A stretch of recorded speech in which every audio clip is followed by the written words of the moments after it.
Hello guys, ನಾವು ಈ ಹಿಂದೆ ವಿಡಿಯೋದಲ್ಲಿ HTML ಅಂದರೆ ಏನು, ಯಾವ್ಯಾವ ಸಾಫ್ಟ್ವೇರ್ನ ಯೂಸ್ ಮಾಡ್ತೀವಿ ಅಂತ ನೋಡ್ಕೊಂಬಂದ್ವಿ.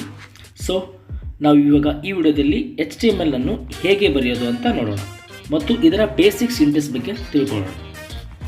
ಬೇಸಿಕ್ ಸಿಂಟೆಕ್ಸ್, ನಾವು ಏನೇ ಒಂದು ಕೋಡಿಂಗ್ ಮಾಡ್ತಾ ಇದ್ದೀವಿ ಅಂದರೆ ಅದು ಕಂಪ್ಲೀಟಾಗಿ ಒಂದು ಟ್ಯಾಗ್ನಲ್ಲಿ ಬರಿಬೇಕಾಗುತ್ತೆ. ಸೊ ಟ್ಯಾಗ್ ಅಂದರೆ ಗ್ರೇಟರ್ ದೆನ್ ಮತ್ತು ಲೆಸರ್ ದೆನ್ ಸೈನ್ ಆಗಿರುತ್ತೆ. ಇಲ್ಲಿ ನೋಡ್ತಾ ಇದ್ದೀರಲ್ಲ, ಸ್ಕ್ರೀನ್ ಮೇಲೆ ಬರ್ತಿದ್ದಲ್ಲ, ಗ್ರೇಟರ್ ದೆನ್ ಒಂದು ಲೆಸರ್ ದೆನ್. ಸೊ ಇಲ್ಲಿ ಕಾಣ್ತಾ ಇರೋದು ಗ್ರೇಟರ್ ದೆನ್ ಮತ್ತು ಲೆಸರ್ ದೆನ್ ಇದೆಯಲ್ಲ, ಇದನ್ನು ನಾವು HTMLನಲ್ಲಿ ಟ್ಯಾಗ್ ಅಂತ ಕರಿತೀವಿ. ನಾವೇನೇ ಒಂದು ಕೋಡಿಂಗ್ ಮಾಡ್ತಾ ಇದ್ದೀವಿ ಅಂದರೆ ವಿತೌಟ್ ಟ್ಯಾಗ್ ಅಂದರೆ ಟ್ಯಾಗ್ ಇಲ್ಲದೆ ನಾವು ವಿತೌಟ್ ಟ್ಯಾಗ್ ಏನೇ ಬರೆದ್ರೂ ಕೂಡ ಅದು ಬ್ರೌಸರಲ್ಲಿ ಶೋ ಆಗಲ್ಲ. ಇದೇ ಥರ ಟ್ಯಾಗ್ಗಳು ತುಂಬ ಇದ್ದಾವೆ. ಯಾವ್ಯಾವ ಥರ ಅಂದರೆ ಏನೋ ಒಂದು ಹೆಡ್ಡಿಂಗ್ ಬರಿತಾ ಇದ್ದೀವಿ ಅಂದರೆ ಹೆಡ್ಡಿಂಗ್ ಟ್ಯಾಗ್ ಅಂತಿದೆ, ಇಮೇಜ್ ಬರಿತಾ ಇದ್ದೀವಿ ಅಂದರೆ image tag, paragraph tag, video tag, ಇನ್ನು ತುಂಬ ಥರದ ಟ್ಯಾಗ್ಗಳಿದ್ದಾವೆ. ಆ ಟ್ಯಾಗ್ಗಳನ್ನು ನಾವು ಮುಂದಿನ ವಿಡಿಯೋಗಳಲ್ಲಿ ನಾನು ನಿಮಗೆ ಹೇಳ್ಕೊಡ್ತೀನಿ. ಮುಖ್ಯವಾಗಿ ನಾವೇನೋ ಒಂದು ಕೋಡಿಂಗ್ ಮಾಡ್ತಾ ಇದ್ದೀವಿ ಅಂದರೆ ಓಪನ್ ಟ್ಯಾಗ್ ಮತ್ತು ಕ್ಲೋಸ್ ಟ್ಯಾಗ್ ಅಂತ ಇರುತ್ತೆ.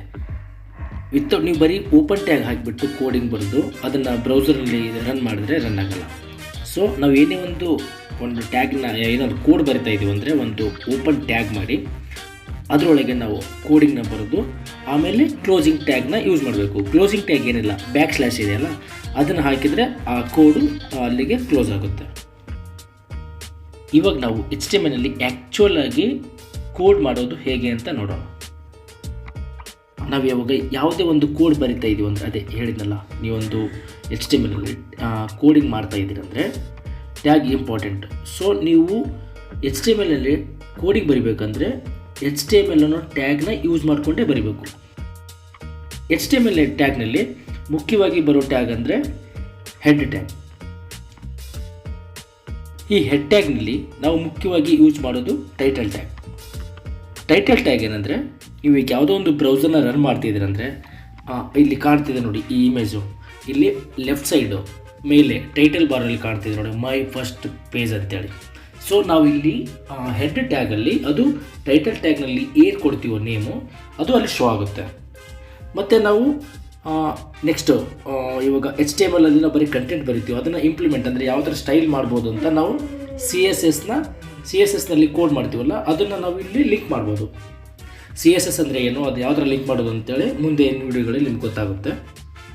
ಸೊ ಇಲ್ಲಿ ನಾವು ಹೆಡ್ ಟ್ಯಾಗ್ನಲ್ಲಿ ಮೇನ್ ಯೂಸ್ ಮಾಡೋದು ಟೈಟಲ್ ಟ್ಯಾಗ್ ಒಂದು, ಇನ್ನೊಂದು ನಾವು CSS ಆಯಿತು, ಜಾವಾಸ್ಕ್ರಿಪ್ಟ್ ಆಯಿತು, ಅದನ್ನು ಇಲ್ಲಿ ನಾವು ಲಿಂಕ್ ಮಾಡ್ತೀವಿ.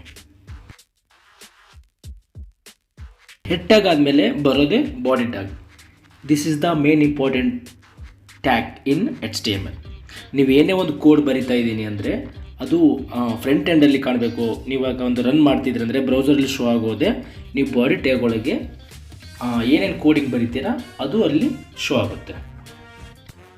ಗಾಯ್ಸ್, ಇದಾಗಿತ್ತು ಬೇಸಿಕ್ ಸಿಂಟೆಕ್ಸ್ ಅಂದರೆ HTMLನ ನಾವು ಯಾವ ಥರ ಕೋಡ್ ಮಾಡಬೇಕು. ಕೋಡ್ ಮಾಡಬೇಕಾದ್ರೆ ಬೇಸಿಕ್ ಸಿಂಟೆಕ್ಸ್ ಅಂದರೆ ಬೇಸಿಕ್ ಟ್ಯಾಗ್ಸ್ ಯಾವ್ಯಾವ ಅಂತ ಈ ವಿಡಿಯೋದಲ್ಲಿ ನೋಡಿದ್ವಿ. ಇದನ್ನು ನಾವು ಪ್ರಾಕ್ಟಿಕಲ್ಲಾಗಿ ಮಾಡೋದು ಹೇಗೆ, ಯಾವ್ಯಾವ ಟ್ಯಾಗ್ಸ್ ಬರ್ತವೆ ಅಂತ ಮುಂದಿನ ವಿಡಿಯೋಗಳಲ್ಲಿ ನೋಡೋಣ.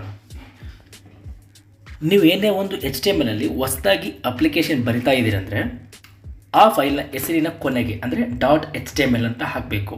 ಇಲ್ಲ ಅಂದರೆ ಅದು ಏನಾಗುತ್ತೆ ಅಂದರೆ ಬ್ರೌಸರಲ್ಲಿ ಶೋ ಆಗಲ್ಲ, ಬೇರೆ ಯಾವುದೋ ಒಂದು ಫೈಲ್ ಆಗಿ ಕನ್ವರ್ಟ್ ಆಗುತ್ತೆ. ನೀವು HTMLನ ಫೈಲ್ನ ಕ್ರಿಯೇಟ್ ಮಾಡ್ತಿದ್ದೀರಂದರೆ ಫೈಲ್ ನೇಮ್ ಜೊತೆಗೆ file name .html. File name ನೀವು ಏನಾದರೂ ಕೊಡ್ಬೋದು, XYZ, ಅದು ಡಿಪೆಂಡ್ ಅಪಾನ್ಸ್ ನೀವು ಮಾಡ್ತಿರೋ ಅಪ್ಲಿಕೇಶನ್ ಮೇಲೆ. .html ಅಂತ ಕೊಟ್ಟರೆ ಅದು HTML ಫೈಲ್ ಆಗಿ ಕನ್ವರ್ಟ್ ಆಗುತ್ತೆ. ಸೊ ಈ ವಿಡಿಯೋದಲ್ಲಿ ಬೇಸಿಕ್ ಸಿಂಟ್ಯಾಕ್ಸ್ ಅಂದರೆ ಏನು, ಯಾವ್ಯಾವ ಥರ ಟ್ಯಾಗ್ಸ್ ಇರ್ತವೆ ಅಂತ ತಿಳ್ಕೊಂಡ್ರಿ. ಇನ್ನು ಮುಂದಿನ ವಿಡಿಯೋಗಳಲ್ಲಿ ಬೇರೆ ಬೇರೆ ಥರ ಟ್ಯಾಗ್ಗಳು ಬರ್ತವೆ, ಅದನ್ನ ಪ್ರಾಕ್ಟಿಕಲ್ ಆಗಿ ಮುಂದಿನ ವಿಡಿಯೋದಲ್ಲಿ ನೋಡೋಣ. Thank you guys.